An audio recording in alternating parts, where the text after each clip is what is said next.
जय राम जय जय बोल सियावर रामचंद्र जी की जय। पवन सुत हनुमान की जय।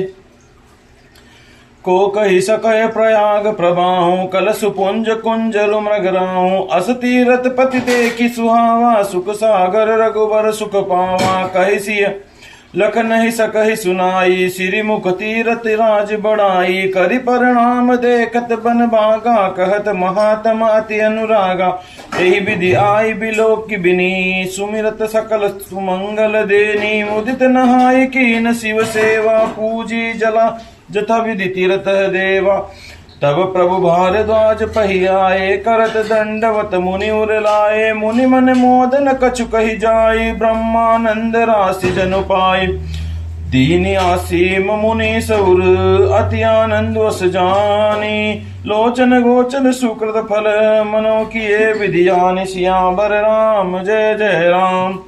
कुशल प्रश्न करियासन दीने पूजी प्रेम परिपूर्ण कीने कंद मूल फल अंकुर नीके दिए आनी मुनि मनहु अमी के सिय लखन जान जन सहित सुहाए अति रुचि राम मूल फल खाए भय विगत श्रम राम सुखारे भारद्वाज मधु बचन उचारे आज सुफल तपु तीरथ त्यागु आज सुफल जप जोग विराजु सफल सकल शुभ साधन साजु राम तुम्हि अवलोकत आजु लाभ अवधि सुख अवधि न दूजी तुमरे दरस आस सब पूजी अब करी कृपा हेतु बर एहूं निज पद सरसिज सहज सनेहूं कर्म बचन मन छाड़ी उछलू जब लगी जनन तुम्हार तब लगी सुख सपने नहीं किए कोटि उपचार सियावर राम जय जय राम।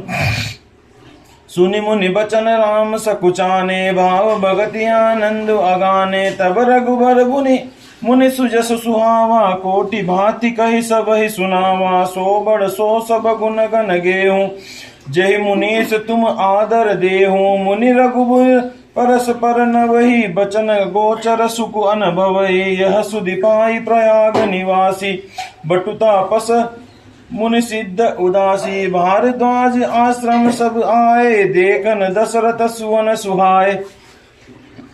पापों के समूह रूपी हाथी के मरने के लिए सिंह रूपी प्रयागराज का प्रभाव कौन कह सकता है। ऐसे सुहावने तीर्थ राज को दर्शन कर सुख के समुद्र रघुकुल श्रेष्ठ श्री राम जी ने भी सुख पाया। उन्होंने अपने श्रीमुख से सीता जी लक्ष्मण जी और सखा गु को तीर्थराज की महिमा कहकर सुनाई। तदंतर प्रणाम करके वन और बगीचों को देखते हुए और बड़े प्रेम से महात्म्य कहते हुए इस प्रकार श्री राम ने आकर त्रिवेणी का दर्शन किया जो स्मरण करने से ही सब सुंदर मंगलों को देने वाली है। फिर आनंद पूर्वक स्नान करके शिव जी की सेवा की और विधि पूर्वक तीर्थ देवताओं का पूजन किया। तब प्रभु श्री रामचंद्र जी भारद्वाज जी के पास आए।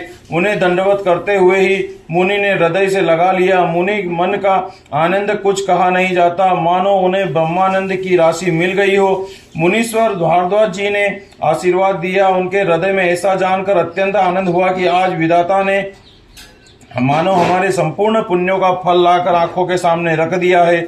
कुशल पूछकर मुनिराज ने उनको आसन दिए और प्रेम सहित पूजन करके उन्हें संतुष्ट कर दिया। फिर मानो अमृत के ही बने हो ऐसे अच्छे अच्छे कंदमूल फल और अंकुर लाकर दिए।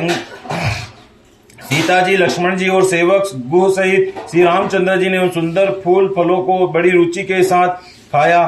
थकावट दूर होने से श्री रामचंद्र जी सुखी हो गए और भारद्वाज जी ने उनसे कोमल वचन कहे, हे राम, आपका दर्शन करते ही आज मेरा तप तीर्थ सेवन और त्याग सफल हो गया है। आज मेरा जप योग और वैराग्य सफल हो गया है। आज मेरे संपूर्ण शुभ साधनों का समुदाय भी सफल हो गया है।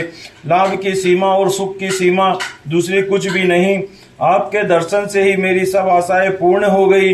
अब कृपा करके यह वरदान दीजिए कि आपके चरण कमलों में मेरा स्वाभाविक प्रेम हो। तब जब तक कर्म वचन और मन से छल छोड़कर मनुष्य आपका दास नहीं हो जाता तब तक करोड़ों उपाय करने से भी स्वप्न में भी सुख नहीं पाता। जब तक कर्म वचन और मन से छल छोड़कर मनुष्य आपका दास नहीं हो जाता तब तक करोड़ों उपाय करने से भी स्वप्न में सुख नहीं पाता। मुनि के वचन सुनकर उनकी भाव भक्ति के कारण आनंद से तृप्त हुए भगवान श्री रामचंद्र जी सकुचा गए। तब श्री रामचंद्र जी ने भारद्वाज मुनि का सुंदर सुयश करोड़ों प्रकार से कहकर सबको सुनाया। हे मुनीश्वर, जिसको आप आदर दें वही बड़ा है और वही सब गुणों समूहों का घर है। इसी प्रकार श्री राम जी और मुनि भारद्वाज जी दोनों परस्पर विनम्र हो रहे हैं और अनिर्वचनीय सुख का अनुभव कर रहे हैं। यह खबर पाकर प्रयाग निवासी ब्रह्मचारी, तपस्वी मुनि, सिद्ध और उदासी सब श्री दशरथ जी के सुंदर पुत्रों को देखने के लिए भारद्वाज जी के आश्रम पर आ गए।